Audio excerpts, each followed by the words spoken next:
SAT Math Lesson 5 is Solving Linear Equations Part 2.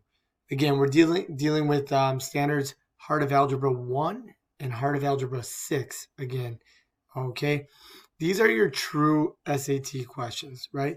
The ones before were more ACT, but I think they give you a good general idea of how to approach a standardized test linear equation problem. So, first question here. Like I said before, if you can't work backwards to plug an answer in is one strategy. The next strategy is to look at the question and make sure they're not asking you more than one thing. So here they tell you if 5x plus 6 equals 10, what is the value of 10x plus 3? This is a two-step problem where in order to evaluate this expression, you have to use this equation to find the value of x. So I'm going to pull 5x plus 6 equals 10 out. I'm going to subtract 6. 5x equals 10 minus 6 is 4. Now divide both sides by 5 and x equals 4/5. Now notice you get a fraction here. None of your answer choices are fraction. And by the way, this is a no calculator problem. Now I have to evaluate this expression with an x value of 4/5. Again, can't use calculator. So I'm going to show my substitution. 10 times 4/5 plus 3. Now, you should think of this as being, what is 10 times 4/5 going to give me, right? Well, when I multiply fractions, 10 over 1 times 4 over 5 would give me, multiply the numerators, 40, multiply the denominators over 5 will simplify to 8. So this simplifies to 8, and 8 plus 3 gives me letter C, which is 11. Okay, so if you know how to work with fractions, that's not a hard problem. So next one, again, no calculator question. Fairly straightforward. This must be a problem that if you see it, you must get it correct. So 2z plus 1 equals z. Now, I'm still a big fan of move the variables to the left by subtracting z. Move your constants to the right by subtracting 1. 2z minus z is 1z equals -1. And right away, even if I divide by 1, z is still going to be -1, which is letter B. Next one. Again, this is a no calculator question.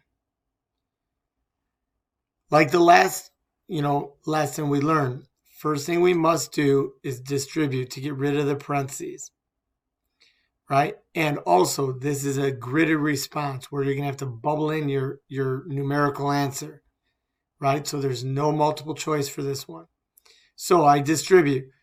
2 times p is 2p, plus 2 times 1 is 2, plus 8 times p is 8p.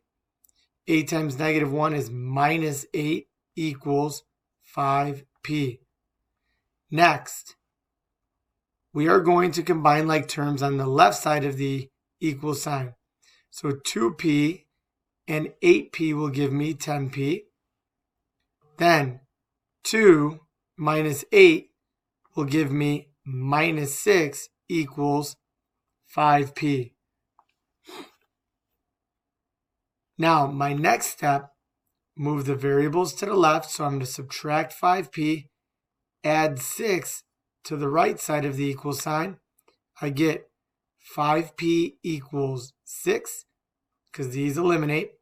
So divide by 5, p equals 6 over 5. And when you go to bubble in your answer for this problem, you would bubble in 6, the slash, and then the 5. And that's how you would enter a fraction in the gridded response. So this next question, a lot of students are going to see a word problem and get really nervous. It's a very straightforward problem. Okay, so it says when 4 times the number x is added to 12, the result is 8. Okay, what number results when 2 times x is added to 7? Well, here's the thing. First thing we have to do is use this first, right, algebraic sentence to find the value of x. So we're going to do 4 times the number x. So 4 times x is added to 12, right? So we're basically saying that it's 12 plus 4x, right? But it doesn't matter if you do 12 plus 4x or 4x plus 12. The result is 8. Okay? So now I'm going to use this equation to solve for x. Subtract 12. 4x equals negative 4. Divide by 4. X equals negative 1. Now that we have x, now we have to evaluate the expression where it says what number results when 2 times x is added to 7. So what are we starting with here? We're starting with 7 and we're adding 2 times x to it. Well, what did we say the value of x was? Negative 1. So 7 plus 2 times negative 1 will give me 7. 2 times negative 1 is negative 2, so we're going to subtract 2, and that would give me 5, which is letter B. Okay, so if you really practice these, type of problems, and you know what the, verbal cues for certain operations is, they're pretty straightforward and easy. Now, the next one. Once you see this type of problem, it becomes a little more straightforward. If 3 times the quantity c plus d is equal to 5, what is the value of c plus d? Well, if you look here, this c plus d is right here. So if I go ahead and just solve this equation, 3 times c plus d equals 5. Once I solve for c plus d, meaning get rid of this 3, what does c plus d equal? Well, if 3 is linked to c plus d by multiplication, how do I undo multiplication? Divide. Divide by 3, divide by 3. C plus d equals 5/3. Right away, letter B. And if you look, isn't this what I was trying to solve for? Yes.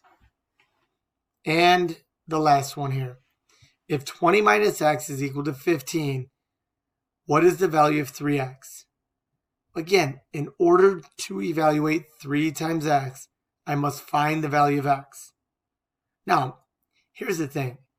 Think logically here. Yeah, we could pull this equation, right, out to the side and solve it.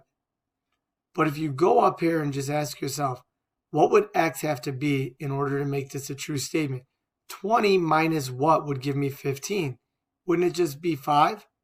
So you can find x that way, or you can come over here, subtract 20, negative x equals negative 5, divide by negative 1, x is equal to 5. Now, what is 3 times 5? That would give me 15. So I'm evaluating that expression when x is equal to 5, which is letter C. All right, go ahead, attempt the mini quiz, and let us know if you have questions.